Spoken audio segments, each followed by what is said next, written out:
Two questions here. First one is, Alberta has built a strong foundation in cultural sector. What will your government do to move that forward, or your party do, and what is your position on the proposed Alberta Museum, Royal Alberta Museum? Well, actually, as Minister of Culture and Community Services, it's really apparent to me that arts and culture is in everything we do. It's about our quality of life, and it's about sustainability of all the great things that happen, especially in the nonprofit sector, which we will continue to support under this government. With respect to the Royal Alberta Museum, we have a project that we'll be beginning in June, shovel in the ground. We have a partnership with the federal government, of which $120 million was put towards the project. And it's about a 3-year project that will change the face of Alberta and the history we have, and the proud, the heritage that we want to share with the world, of the archives that we have collected over the years. So the partnership with the federal government is absolutely is incredible, and we know it's about the revitalization too of the downtown area, and the Royal Alberta Museum is something that I'm very proud of and I will work very hard upon.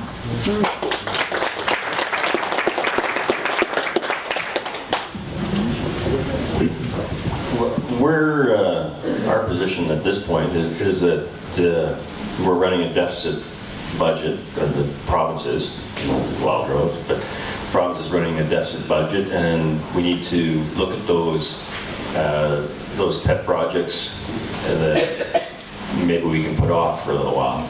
As was pointed out to me very vociferously today, the Royal Alberta Museum doesn't have any parking in the plans, and one of the constituents made sure that I knew that, because it was a terrible idea that we would build a Royal Alberta Museum where you could only get to by bus or LRT.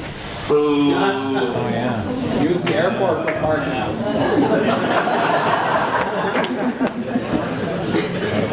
Well, let me first of all say, Don, arts and culture is not a pet project.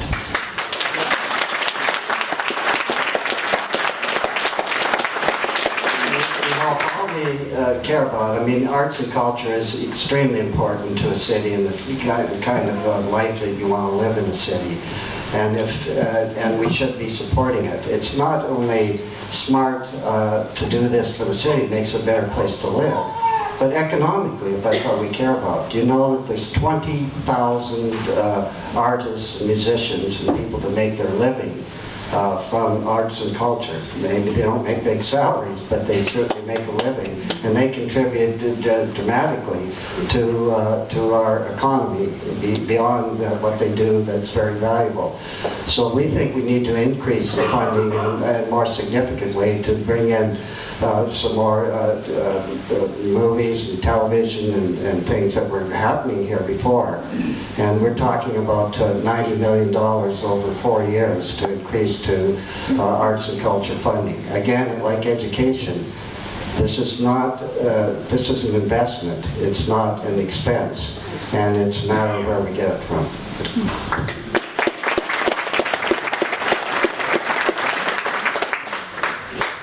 Well, the Progressive Conservative government has to take responsibility for, over the years, undermining arts and culture in this province, because we've seen the film industry leave the province virtually. I mean, because there were no tax breaks for any companies doing filmmaking here. We've seen the undermining of the publishing industry. As a matter of fact, the Alberta Foundation for the Arts currently makes up less than 0.1% of Alberta's budget. I mean, surely we could double that funding and even triple it eventually, because arts and culture is foundational for the quality of our life in Alberta. And the museum, yes. I mean, this Progressive Conservative government has been dilly-dallying with that museum for so long. How many plans have we seen for a museum? A museum right here in Glenora. First there was one plan, then there's another plan, nothing got done. And now there's another plan for a downtown site. Will it get done? It better get done. That's all I can say. Well, I think I'm safe to say that I'm the only person who's actually made their living in the arts. at this panel. So I have quite a bit of experience with...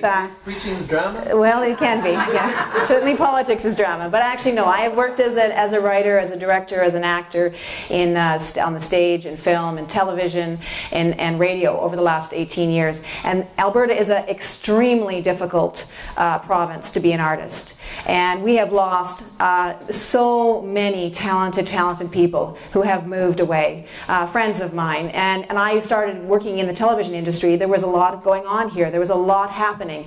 And because of the lack of tax credits and tax incentives that other provinces were offering, we lost show after show after show, company after company shut down.